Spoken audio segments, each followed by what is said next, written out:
محمدا عبده ورسوله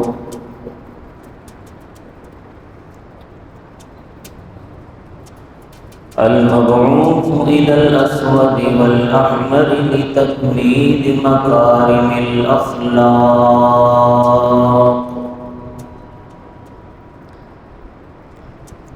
لا يخلق نبي ولا رسول بعده ولا أمة بعد أمته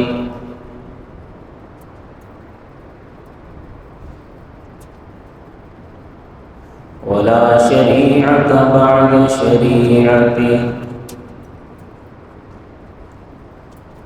ولا كتاب بعد كتابه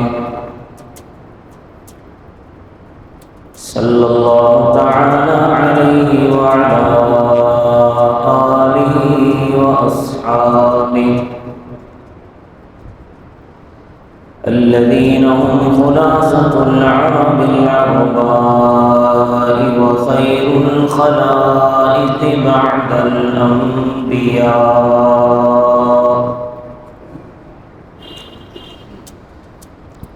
وهم كالنجوم في السماء للاهتداء والاقتداء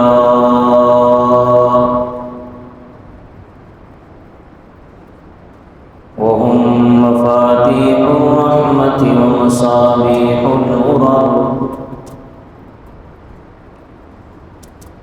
أعوذ بالله من الشيطان الرجيم بسم الله الرحمن الرحيم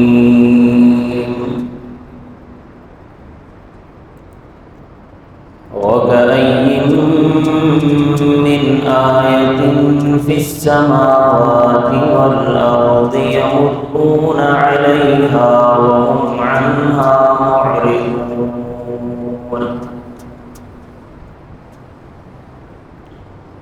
صدق الله العظيم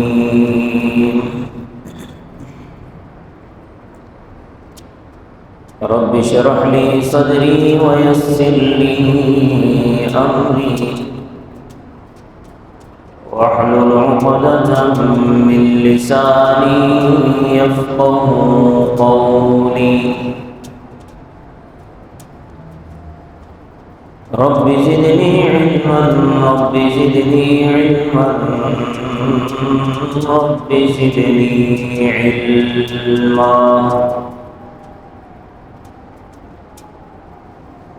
سبحانك لا علم لنا إلا ما علمتنا إنك أنت العليم الحكيم تمام حضرات درود شریف پڑھیں اللهم صل على محمد وعلى آل محمد كما صليت على إبراهيم وعلى آل إبراهيم إنك حميد مجيد اللهم بارك على محمد وعلى آل محمد كما باركت على إبراهيم وعلى آل إبراهيم إنك حميد مجيد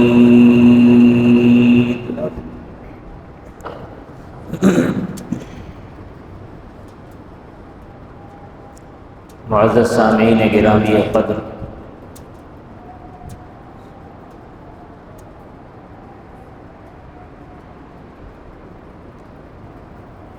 حضور اکرم صلی اللہ علیہ وسلم کی سیرت کے ایک پہلو جو کہ آپ صلی اللہ علیہ وسلم کے معجزات پر مشتمل ہے،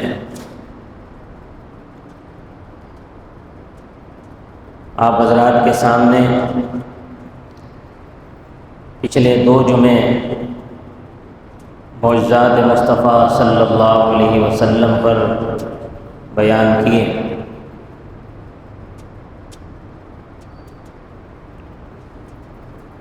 آج بھی انشاءاللہ کچھ چند اور معجزات آپ حضرات کے سامنے بیان کر کے اس سلسلے کا اختتام کرنے کا ارادہ ہے۔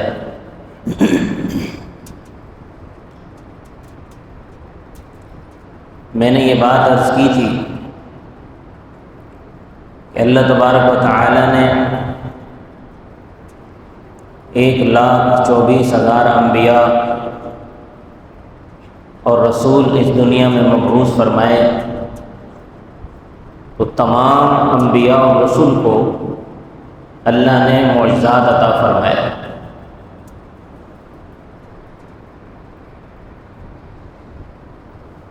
اور کچھ کے معجزات کا ذکر تو اللہ نے قرآن میں بھی فرمایا ہے، جیسے حضرت ابراہیم علیہ السلام کو اللہ پاک نے معجزات عطا فرمائے۔ ان میں سے ایک معجزہ اللہ نے قرآن میں بیان فرمایا کہ جب نمرود نے ابراہیم علیہ السلام کو آگ میں پھینکا تو آگ ان پر ٹھنڈی ہو گئی۔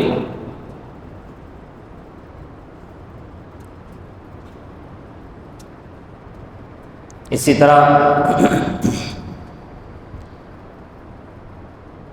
حضرت اسماعیل علیہ السلام کا معجزہ بھی اللہ نے قرآن میں بیان فرمایا ہے کہ جب ان کی گردن پر چھری ابراہیم علیہ السلام نے رکھ دی تو چھری نے گردن کو نہیں کاٹا۔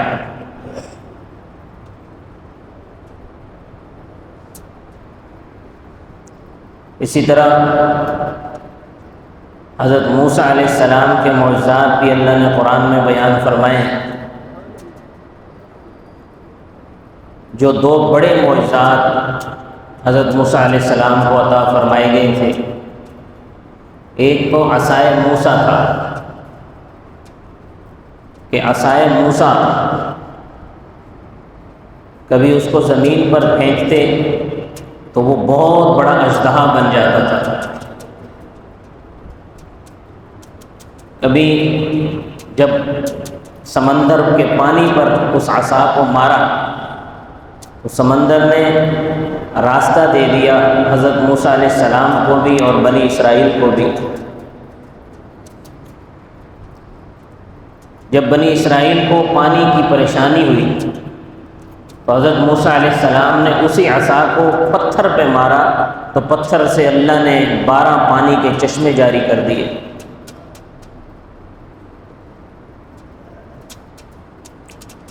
اسی طرح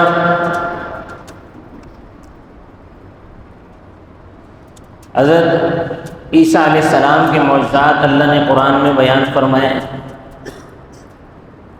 عیسیٰ علیہ السلام کے معجزات میں سے آپ کے تو سارے معجزات ہی بڑے بڑے معجزات تھے کہ بچپن میں جب بچہ صرف روتا ہے عیسیٰ علیہ السلام بول پڑے کہ میں اللہ کا بندہ ہوں، انی عبد اللہ آتانی الکتاب وجعلنی نبیا۔ بچپن میں عیسیٰ علیہ السلام بول پڑے۔ عیسیٰ علیہ السلام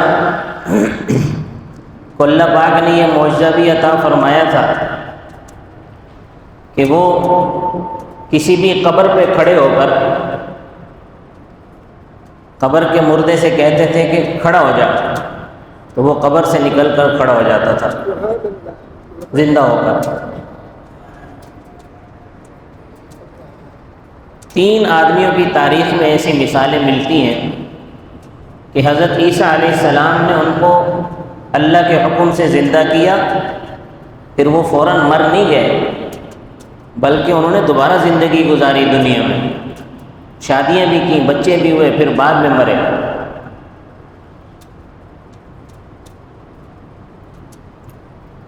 عیسیٰ علیہ السلام کو اللہ پاک نے ایک معجزہ یہ بھی عطا فرمایا تھا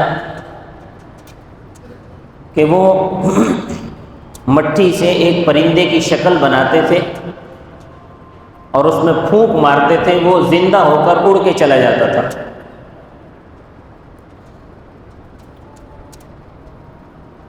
عیسیٰ علیہ السلام کو اللہ پاک نے یہ معجزہ بھی عطا فرمایا تھا کہ جو آدمی پیدائشی نابینا ہوتا، پیدائشی اندھا ہوتا، اس کی آنکھوں پر اللہ کا نام لے کر ہاتھ پھیرتے تھے، اس کی بینائی ٹھیک ہو جاتی تھی۔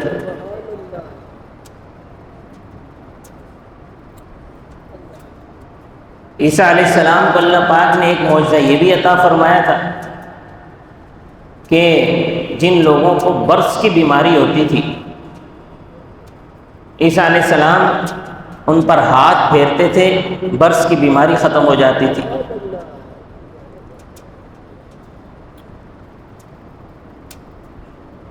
معلوم یہ ہوا کہ اللہ نے جتنے انبیاء بھیجے ان تمام انبیاء کو اللہ نے معجزات کے ساتھ بھیجا دنیا میں، تاکہ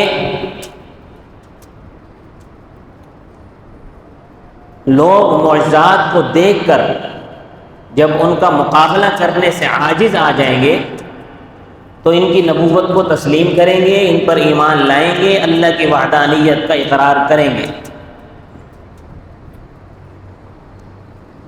لیکن نتیجہ یہ نکلا کہ لوگوں نے جب معجزات دیکھے تو انبیاء کی بات نہیں مانی، بلکہ نعوذ باللہ انبیاء کو جادوگر کہا، یہ تو جادو ہے۔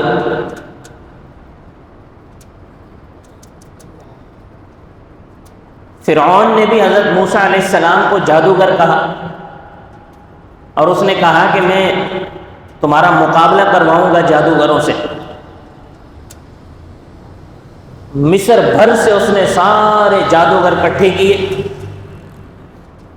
موسیٰ علیہ السلام سے مقابلے کے لیے، اور موسیٰ علیہ السلام سے کہنے لگا کہ بتاؤ کون سا دن مقرر کریں تمہارے سے مقابلے کے لیے۔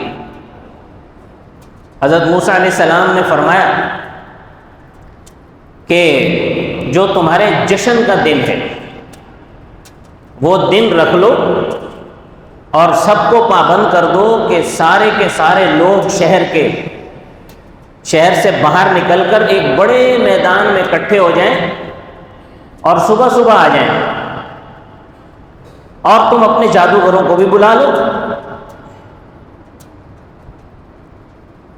فرعون نے جشن کا دن مقرر کر دیا کہ آج موسیٰ علیہ السلام کے ساتھ جادوگروں کا مقابلہ ہوگا اور موسیٰ علیہ السلام کے جادو کو شکست دیں گے۔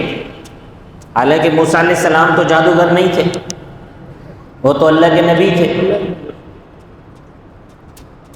تو جادو کو معجزے سے کیا نسبت ہے؟ تو مصر بھر کے جادوگر اکٹھے ہوئے۔ سورہ طٰہٰ میں اللہ پاک نے یہ واقعہ بیان فرمایا، پورے مصر سے جادوگر، بڑے بڑے جادوگر اکٹھے ہوئے۔ انہوں نے موسیٰ علیہ السلام اور ساری دنیا کی خلقت دیکھنے کے لیے آئی یہ مقابلہ کہ آج کیا ہوتا ہے۔ انہوں نے موسیٰ علیہ السلام سے کہا کہ پہلے آپ اپنے جادو کا مظاہرہ کرو گے یا ہم کریں؟ موسیٰ علیہ السلام نے فرمایا کہ آپ ہی شروع کرو۔ تو جادوگروں نے رسیاں پھینکی تو وہ رسیاں اس طرح حرکت کرنے لگیں جیسے سانپ حرکت کرتا ہے۔ اس میدان میں سینکڑوں رسیاں سانپ بن کر دوڑ رہی ہیں۔ اب جب جادوگروں نے اپنا جادو دکھایا، آپس میں سرگوشیاں بھی کر رہے ہیں کہ دیکھو یہ کیسے ہمارا جادو توڑتا ہے۔ حضرت موسیٰ علیہ السلام کے دل میں تھوڑا خوف محسوس ہوا۔ اللہ تبارک و تعالیٰ نے فرمایا موسیٰ تم خوف نہ کھاؤ، تم اپنے عصا کو ان کے سامنے ڈالو، تمہارے ہاتھ میں جو لاٹھی ہے اس کو ڈالو۔ حضرت موسیٰ علیہ السلام نے وہ عصا اپنا ڈالا، وہ اژدہا بنا، اژدہا بن کر وہ سارے سانپوں کو نگل گیا۔ کھا گیا۔ جادوگر حیران ہو گئے۔ جادوگر حیران کیوں ہوئے؟ جادوگر حیران اس بات پر ہوئے کہ ایک جادو دوسرے جادو کو بالکل ختم نہیں کر سکتا، توڑ کر سکتا ہے، سرے سے مٹا نہیں سکتا۔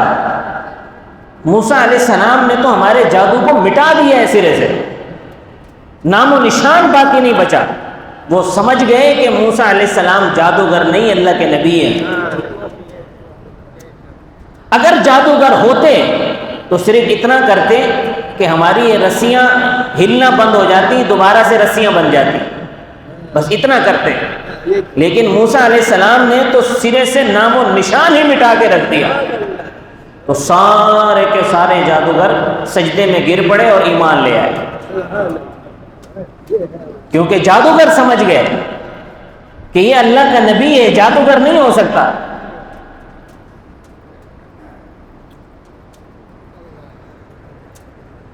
لیکن جن کے نصیب میں ہدایت نہ ہو، فرعون نے ان جادوگروں سے کہا کہ تم میری اجازت کے بغیر ایمان لے آئے ہو، میں تمہارے ہاتھ پاؤں کٹوا دوں گا، میں تمہیں کھجور کے درختوں پر سولی چڑھا دوں گا۔ ان جادوگروں نے کہا کہ تو جو ہمارے ہاتھ پاؤں کاٹے گا، یہ جو ہے وقتی طور پر تیرا عذاب آئے گا، ہم اس دنیا سے چلے جائیں گے، ہماری جان نکل جائے گی، پھر ہمیں ہمیشہ کی جنت ملے گی، تو تیرے وقتی عذاب کو ہم برداشت کر لیں گے، لیکن اگر ہم تیری بات مان کر تیرے راستے پر چلے رہے تو موت کے بعد اللہ کا ہمیشہ کا عذاب ہم برداشت نہیں کر سکتے۔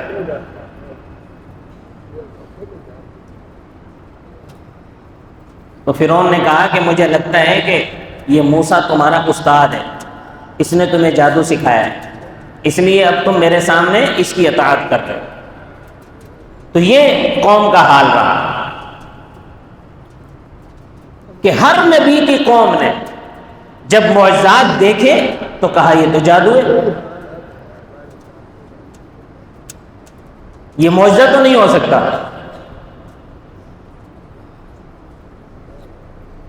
تو اسی طرح اللہ تبارک و تعالی نے حضور اکرم صلی اللہ علیہ وسلم کو بھی معجزات عطا فرمائے۔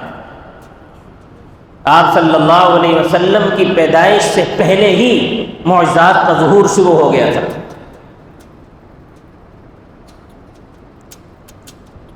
حضرت عبد المطلب جو آپ صلی اللہ علیہ وسلم کے دادا تھے، ان کی پیشانی میں ایک نور چمکتا تھا۔ جب عبداللہ پیدا ہوئے، عبداللہ مادر رحم میں آئے تو عبد المطلب کی پیشانی کا نور ختم ہو گیا۔ جب عبداللہ پیدا ہوئے جو حضور صلی اللہ علیہ وسلم کے والد محترم تھے تو وہ نور ان کی پیشانی میں منتقل ہو چکا تھا۔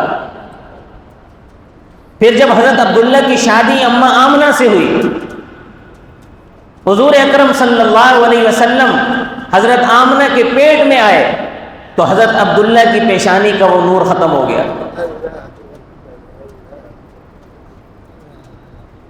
اماں آمنہ فرماتی ہیں کہ جب یہ بچہ میری پیٹ میں آیا ہے اس وقت سے مجھے اچھے اچھے خواب آنا شروع ہوئے۔ کبھی میں خواب میں دیکھتی مجھے فرشتہ خوشخبری سنا رہا ہے، کبھی میں خواب میں دیکھتی کہ میں بڑی حسین وادیوں میں چل پھر رہی ہوں، لوگوں کو پانی لینے کے لیے دور جانا پڑتا تھا۔ اماں آمنہ فرماتی ہیں کہ میرے اس بچے کے میرے پیٹ میں آنے سے پہلے میں ڈول لے کر کنویں پر جاتی تھی پانی بھرنے، تو مجھے ڈول کنویں کے اندر ڈالنا پڑتا تھا، بڑی مشکل سے پانی نکال کر میں لاتی تھی، رسی کے ساتھ 2 ڈول بندھے ہوتے تھے، اپنے کندھے پر ان کو لٹکا کے لاتی تھی، میرے کندھوں پر رسیوں کے نشان پڑ جاتے تھے۔ مگر جب یہ بچہ میرے پیٹ میں آیا، میں جب رسی لے کر ڈول اٹھا کر کنویں پر پہنچی ہوں، میں کیا دیکھتی ہوں کہ کنویں کا پانی منڈیر پر کھڑا چھلک رہا ہے۔ میں نے ڈول سے پانی بھرے، ڈول پانی کے بھرے اپنے کندھے پر جب ان ڈولوں کو رکھا تو مجھے محسوس ہی نہیں ہوا کہ میرے کندھے پر کوئی بوجھ ہے، ایسا لگتا تھا کوئی اور اٹھا کے لے جا رہا ہے۔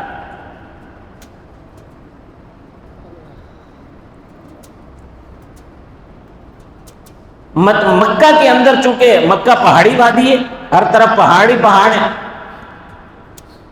تو روڈ پر راستے میں بچھے ہوئے کنکر پاؤں میں چبھتے تھے۔ جب سے بچہ میرے پیٹ میں آیا، محمد میرے پیٹ میں آئے، تو میں چلتی تھی پتھر کے کنکروں پر، محسوس ایسے ہوتا تھا جیسے میں قالین کے اوپر چل رہی ہوں، وہ پتھر مجھے چبھنا بند ہو گئے تھے۔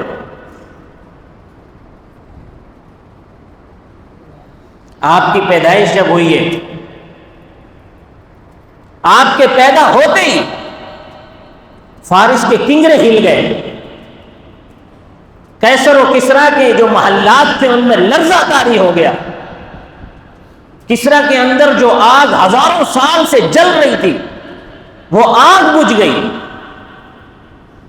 سارے حیران ہو گئے کہ یہ کیا ہو گیا ہے کہ جو آگ ہزاروں سال سے جل رہی بجھی نہیں کبھی، وہ آج کیسے ایک دم بجھ گئی؟ معلوم یہ ہوا کہ تم آگ کے پجاری تھے، آگ کی پوجا کر رہے تھے، آج خدا کی توحید کا ڈنکا بجانے والا پیدا ہو گیا ہے، اس لیے تمہاری آگ بجھ گئی ہے۔ شیاطین آسمان پر جاتے تھے اور اللہ کے ہاں سے جب کوئی حکم نازل ہوتا ہے تو وہ سب سے پہلے عرش معلیٰ سے سدرۃ المنتہا تک آتا ہے۔ سدرۃ المنتہا سے پہلے آسمان پہ آتا ہے، پہلے آسمان سے پھر فرشتے اس کو اپنے پاس نوٹ کر لیتے تھے، پھر وہ دوسرے آسمان پہ فرشتوں کو بتاتے تھے، پھر تیسرے آسمان والے، دوسرے والے تیسرے آسمان والے فرشتوں کو بتاتے ہیں، تیسرے آسمان والے چوتھے آسمان والے فرشتوں کو بتاتے ہیں، یوں اللہ کا حکم چلتا چلتا ساتویں آسمان تک آتا ہے، پھر ساتویں آسمان سے زمین پر آتا ہے۔ تو شیاطین کیا کرتے تھے، یہ ساتویں آسمان پر کان لگاتے تھے، جا کے یوں لائن بنا کے، ایک کے اوپر ایک چڑھتا، دوسرا یوں ایک لمبی لائن بنا کر تو ساتویں آسمان پہ کان لگاتے تھے، فرشتوں کی گفتگو سنتے تھے کہ اللہ کا کوئی نیا حکم آیا ہے زمین کے حوالے سے۔ تو کچھ بات ان سن لیتے تھے، کچھ بات رہ جاتی تھی، تو وہ آ کر اپنے کاہنوں کو بتاتے تھے کہ آج آسمان پر فرشتوں کے اندر یہ موضوع ڈسکس ہو رہا تھا، اور کاہن پھر لوگوں کو بتاتے تھے کہ آئندہ یہ ہونے والا ہے۔ لوگ کہتے تھے بھی بڑے پہنچی ہوئی سرکار ہے، اس کو بڑی معلومات ہے، وہ ہو جاتا تھا، کچھ جھوٹ سچ ملا کے اس طرح ایک ملغوبہ سا بنا کے وہ عوام کو بتاتے تھے، اور دو تین باتیں اگر اس میں سچ بھی نکل آتی تو ان کی واہ واہ ہو جاتی تھی۔ لیکن جب محمد الرسول اللہ صلی اللہ علیہ وسلم جس دن پیدا ہوئے اس دن شیاطین کو شہاب ثاقب مارے گئے۔ شیاطین خبریں لینے کے لیے جو ہی آسمان تک پہنچے، فرشتوں نے انہیں شہاب ثاقب مارا، وہ راکھ ہو گئے جل کر۔ نیچے والے شیاطین بڑے حیران ہوئے کہ یہ کیا ہو گیا ہے، آج تک پہلے تو کبھی ایسا نہیں ہوا کہ ہمیں فرشتوں کی طرف سے شہاب ثاقب مارا گیا ہو، آج سے کیوں مارے جا رہے ہیں؟ انہوں نے کہا بھائی زمین پر گھومو، دیکھو کوئی عجیب واقعہ تو رونما نہیں ہوا۔ جب انہوں نے زمین پر گھوما، مکہ پہنچے تو انہیں پتہ چلا کہ آخری نبی محمد الرسول اللہ پیدا ہو چکے ہیں، اب شیاطین کا داخلہ بند ہو چکا ہے۔ اما حلیمہ سعدیہ جب لینے آئی تو آپ کی لاغر اونٹنی تھی، وہ اونٹنی نبی کریم صلی اللہ علیہ وسلم کا معجزہ تھا کہ وہ لاغر اونٹنی رسول اللہ اس پر سوار ہوئے ہیں، وہ پورے قبیلے کی اونٹنیوں کو کراس کر گئی ہے۔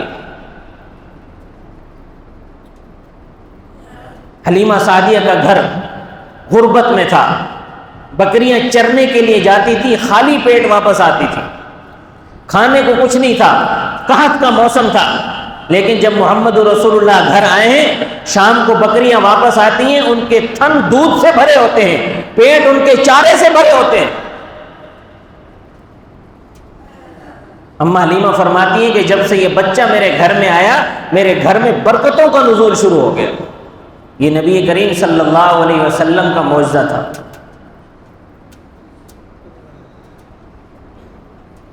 جو آپ کی بہن تھی، رضاعی بہن شیمہ جن کا نام تھا، وہ آپ کو اپنے ساتھ چراگاہ لے کر جاتی تھی، اور جب واپس آتی تو بکریوں کا پیٹ بھرا ہوتا ہے، تھنوں کے اندر دودھ موجیں مار رہا ہوتا۔ تو محلے کی عورتیں آ کر کہتی تھیں شیمہ سے، ہمیں بھی وہ چراگاہ بتاؤ جہاں تم اپنی بکریوں کو لے کر جاتی ہو، ہم بھی اپنی بکریوں کو وہاں بھیجیں گی۔ حضرت شیمہ نے فرمایا کہ میں کوئی خصوصی چراگاہ میں لے کر نہیں جاتی ہوں، میں وہیں جاتی ہوں جہاں تمہاری بکریاں جاتی ہیں، لیکن یہ بکریاں وہاں جا کر چارہ نہیں کھاتی، میرے بھائی کو دیکھتی رہتی ہیں، میرے بھائی کو دیکھ دیکھ کے ان کا پیٹ بھر جاتا ہے۔ یہ نبی کریم صلی اللہ علیہ وسلم کا معجزہ تھا۔ تو میں عرض کر رہا تھا کہ حضور اکرم صلی اللہ علیہ وسلم کے معجزات آپ کی پیدائش سے پہلے سے شروع ہو گئے تھے۔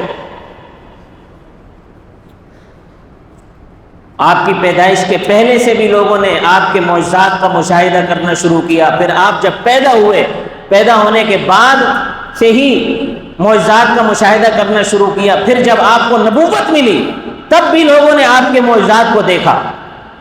پہلے تو آپ کی پیدائش سے پہلے کے جو معجزات تھے، لوگ کہتے تھے کہ یہ بڑا باکمال آدمی ہے، یہ بڑا صادق اور امین ہے، لیکن نبوت ملنے کے بعد جب آپ صلی اللہ علیہ وسلم کے معجزات کو دیکھا تو کہنے لگے کہ یہ تو جادوگر ہے۔ کبھی کہتے کہ یہ تو کاہن ہے، مانا اور تسلیم پھر بھی نہیں کیا۔ لیکن اللہ پاک نے جن لوگوں کے نصیب میں ہدایت رکھی تھی وہ نبی اکرم صلی اللہ علیہ وسلم کے معجزات کو دیکھ کر ایمان لے آتے تھے۔ تو انہیں سلسلہ معجزات میں سے ایک معجزہ یہ بھی تھا، حضرت جابر رضی اللہ تعالیٰ عنہ فرماتے ہیں کہ ایک مرتبہ آپ صلی اللہ علیہ وسلم نے ہمیں قریش کے ایک لشکر کا پیچھا کرنے کے لیے بھیجا، حضرت ابو عبیدہ بن جراح رضی اللہ تعالیٰ عنہ کی قیادت میں۔ ہم تقریباً 100 آدمی تھے، تو فرماتے ہیں کہ ہمیں ایک تھیلا کھجور کا دیا، اور کچھ تھا نہیں کہ ہمیں دیتے۔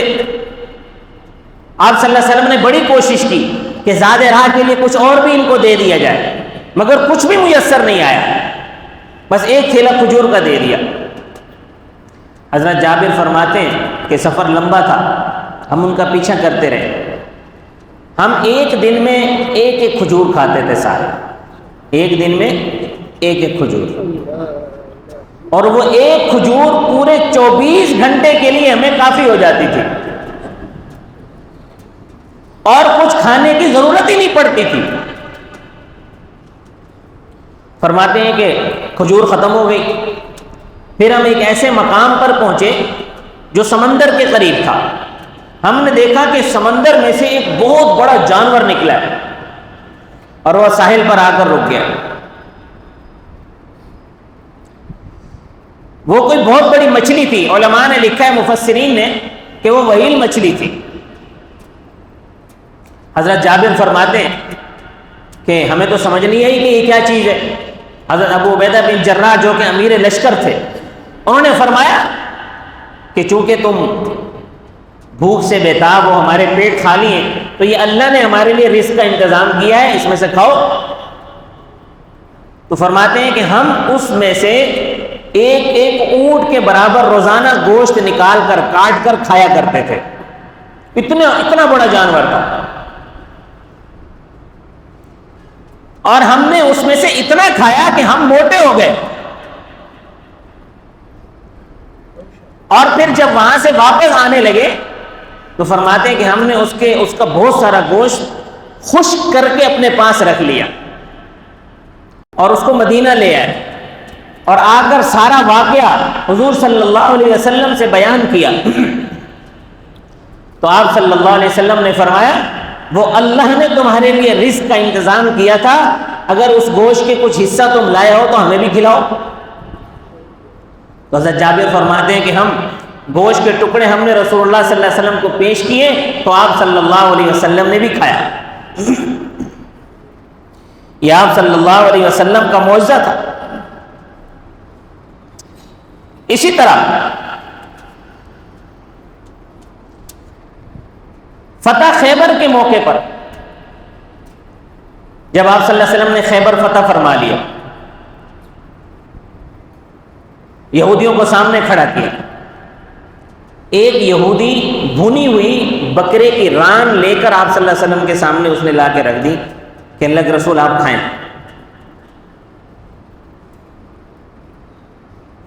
آپ صلی اللہ علیہ وسلم کھانے لگے، بکری کی ران بول پڑی کہ میرے اندر زہر ہے، مجھے نہیں کھائیے گا۔ آپ صلی اللہ علیہ وسلم نے کھانے سے ہاتھ کھینچ لی اور صحابہ کرام سے فرمایا سارے یہودیوں کو اکٹھا کرو یہاں میرے سامنے۔ تمام یہودیوں کو اکٹھا کیا گیا۔ آپ صلی اللہ علیہ وسلم نے ان سے پوچھا کہ بتاؤ تمہارا باپ کون تھا؟ انہوں نے غلط نام بتایا۔ حضور نے فرمایا کہ نہیں تم غلط بول رہے ہو، تمہارا باپ تو فلاں تھا۔ کہنے لگے آپ نے سچ کہا۔ پھر آپ صلی اللہ علیہ وسلم نے فرمایا میں تم سے ایک سوال پوچھوں، تم مجھے صحیح صحیح جواب دو گے؟ انہوں نے کہا بالکل صحیح صحیح جواب دیں گے۔ فرمایا اگر صحیح جواب نہ دیا تو کہنے لگے آپ تو اللہ کے رسول ہیں، آپ کو پتہ چل جائے گا کہ صحیح جواب کیا ہے۔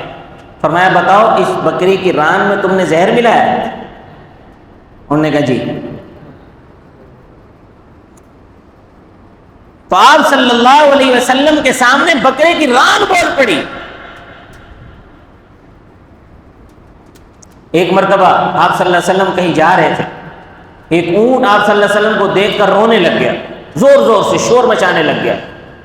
آپ صلی اللہ علیہ وسلم اس کے پاس گئے، اس کو تھپ تھپایا، اس کے مالک کو کہا کہ یہ اونٹ تمہاری شکایت کر رہا ہے مجھے کہ تم اس پر بوجھ زیادہ لاتے ہو اور اس کو کھانا کم کھلاتے ہو، اس کو چارہ پورا کھلایا کرو، آج کے بعد تمہاری شکایت نہیں ملنی چاہیے۔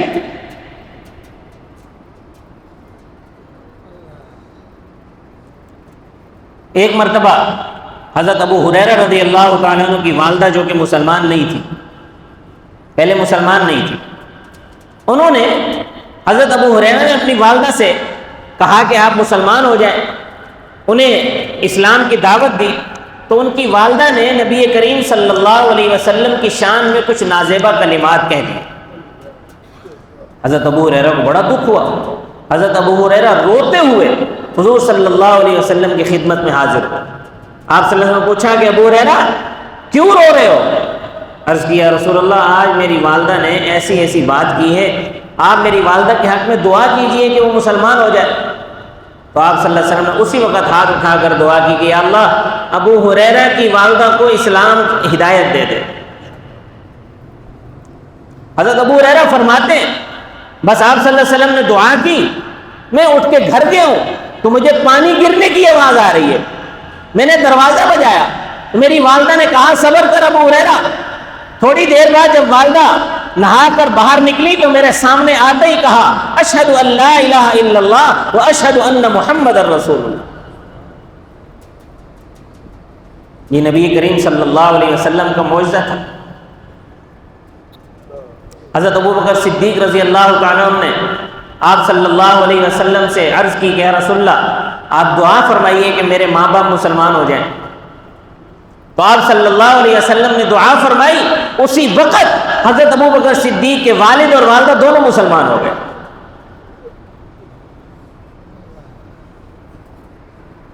ایک مرتبہ آپ صلی اللہ علیہ وسلم مدینہ میں خطبہ دے رہے تھے، ایک دیہاتی کھڑا ہوا، کہنے لگا اللہ کے رسول قحط کی وجہ سے ہمارے جانور ہلاک ہو رہے ہیں، ہمارے پاس پینے کا پانی نہیں ہے، ہم پریشان ہو گئے ہیں، آپ اللہ سے دعا کریں کہ اللہ بارش برسائے۔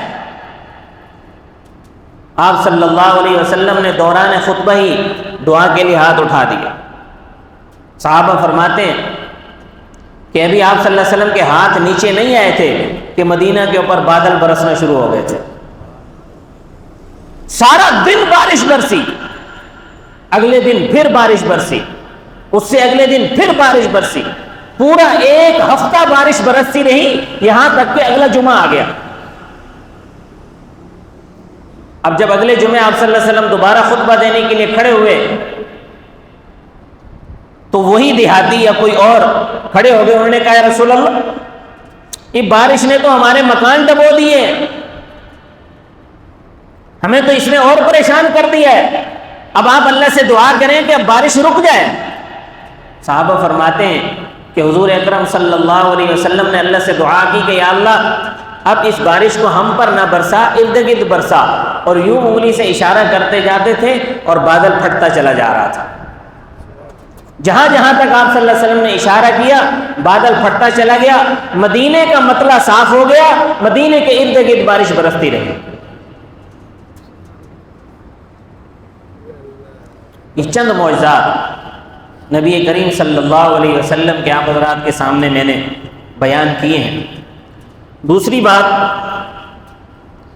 کہ آپ حضرات کے علم میں ہے کہ ایک عالمی امن قافلہ گلوبل سمود فلوٹیلا کے نام سے غزہ کا محاصرہ توڑنے کے لیے جا رہا تھا، جس نے تقریباً 1 سے 1.5 مہینہ سفر کیا سمندر میں۔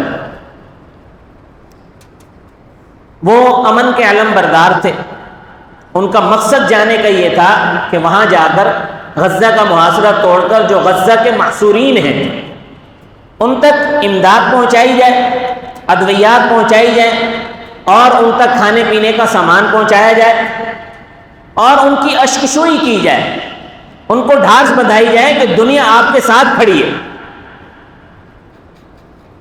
لیکن یہودیوں نے اپنی ہمیشہ کی طرح اپنی درندگی کا مظاہرہ کرتے ہوئے ان تمام کشتیوں کو گھیرا لے کر سب کو گرفتار کر لیا۔ اس میں تقریباً 450 لوگ تھے اور 44 کشتیاں تھیں، جن میں سے اکثر 60% لوگ عیسائی تھے اور 40% مسلمان تھے۔ تو یہ جو عیسائی جا رہے تھے یہ بھی انسانی ہمدردی کی بنیاد پہ جا رہے تھے۔ قرآن کریم میں ویسے بھی اللہ پاک نے فرمایا لَتَجِدَنَّ أَشَدَّ النَّاسِ عَدَاوَةً لِلَّذِينَ آمَنُوا الْيَهُودَ وَالَّذِينَ أَشْرَكُوا، کہ لوگوں میں مسلمانوں کے سب سے بڑے دشمن یہود اور مشرکین ہیں۔ عیسائیوں کا ذکر نہیں کیا۔ تو یہ جو عیسائی تھے یہ بھی انسانی ہمدردی کی بنیاد پر وہاں جا رہے تھے۔ ہماری تو دعا تھی کہ ہم تو دعائیں بھی مانگتے تھے کہ یا اللہ یہ جو انسانی ہمدردی کی بنیاد پر وہاں جا رہے ہیں انہیں ہدایت دے دے۔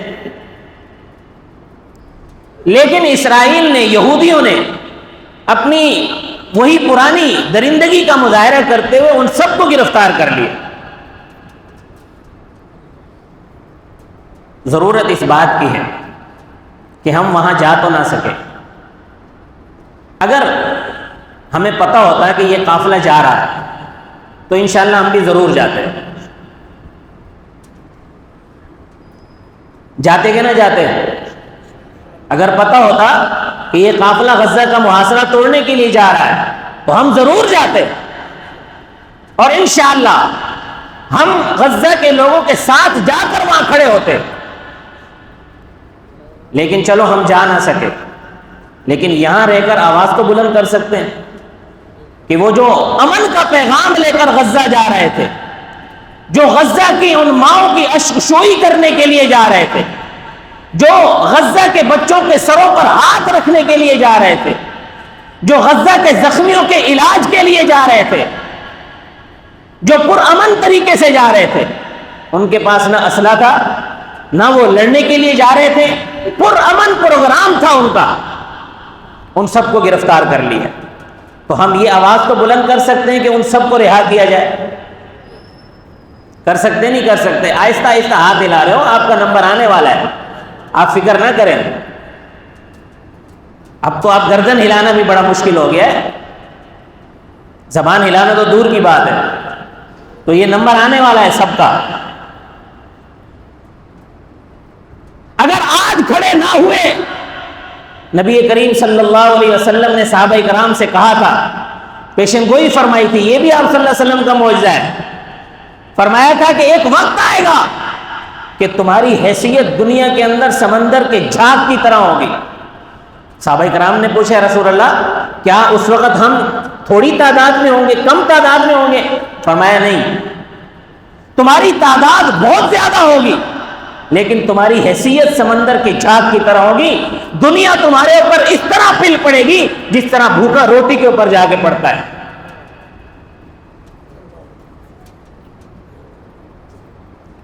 تو فکر نہ کریں. تو آج ہمارا یہ فرض بنتا ہے کہ ہم غزہ کے ان قیدیوں کے حق میں آواز اٹھائیں. اور آج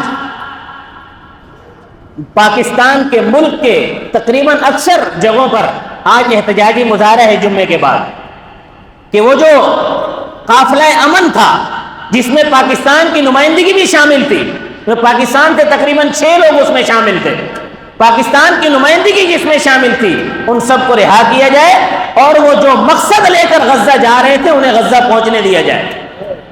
سارے اس بات کی تائید کرتے ہیں. انشاءاللہ جمعے کے بعد احتجاجی مظاہروں میں شریک ہوں گے اور سوشل میڈیا پر بھی بھرپور آواز اٹھائیں. آپ کی صرف انگلی ہلے گی اور آپ کا پیغام پوری دنیا میں پہنچ جائے گا. تو سارے ہلائیں گے نہیں ہلائیں گے انشاءاللہ. سوشل میڈیا پر بھی آواز اٹھائیں گے اور حکومت پاکستان کو اس بات پر مجبور کریں کہ وہ اس پر بھرپور اور مؤثر آواز بلند کرے، مؤثر اقدامات اٹھائے تاکہ ان سب کی رہائی ممکن ہو سکے. یورپ کے جو عیسائی لوگ ہیں وہ اب تک احتجاج پر ہیں، جیسے ہی انہوں نے سنا کہ یہ جو امن کا قافلہ تھا یہ گرفتار ہو گیا ہے، وہ اسی وقت رات میں ہی سڑکوں پر نکل آئے. ہمارے یہاں خاموشی چھائی ہوئی ہے، بالکل کسی کو پرواہ نہیں ہے. تو یہ ہمارا جو فلسطین کے مسلمانوں سے رشتہ ہے وہ کلمے کی بنیاد پر ہے. نبی کریم صلی اللہ علیہ وسلم نے فرمایا کہ مسلمان کا بھائی ہے. قرآن کریم نے انما المؤمنون اخوة فاصلحوا بین اخویکم، مسلمانوں کو ایمان کے رشتے میں جوڑا ہے کہ یہ جو ایمان کا رشتہ ہے یہ اصل میں تمہارے بھائی ہیں. جو مسلمان ہیں، جو کافر ہیں، وہ بھائی نہیں ہیں. تو غزہ کے مسلمانوں کے ساتھ، فلسطین کے مسلمانوں کے ساتھ ہمارا رشتہ ایمان کا رشتہ ہے، کلمے کا رشتہ ہے. وہ ہمارے بھائی ہیں. غزہ کے اندر اگر مسلمان تکلیف میں ہیں تو ہمیں یہاں تکلیف سے تڑپ جانا چاہیے. اور ہمیں چاہیے کہ ہم فلسطین کے مسلمانوں کو یہ بتائیں کہ ہم آپ کے ساتھ کھڑے ہیں. جس طرح آپ ڈٹ کر کھڑے ہو مسجد اقصی کی آزادی کے لیے، القدس کی آزادی کے لیے، جس طرح آپ لوگ ڈٹ کے کھڑے ہو، ہم بھی آپ کے ساتھ شانہ بشانہ چلنے کے لیے تیار بھی ہیں اور آپ کے ساتھ ڈٹ کر کھڑے بھی ہیں. تو سارے ساتھی اس بات کا عہد کرتے ہیں کہ ان کو باور کرائیں گے کہ ہم آپ کے ساتھ کھڑے ہیں، ہم آپ سے پیچھے نہیں ہٹے، ہم بھی القدس کو انشاءاللہ آزاد کروا کر رہیں گے. اللہ تبارک و تعالی مجھے اور آپ کو عمل کی توفیق عطا فرمائے. اور جو یہ قافلہ امن ہے جس کو گرفتار کیا گیا، اللہ پاک ان سب کو رہائی نصیب فرمائے. وما علینا الا البلاغ المبین.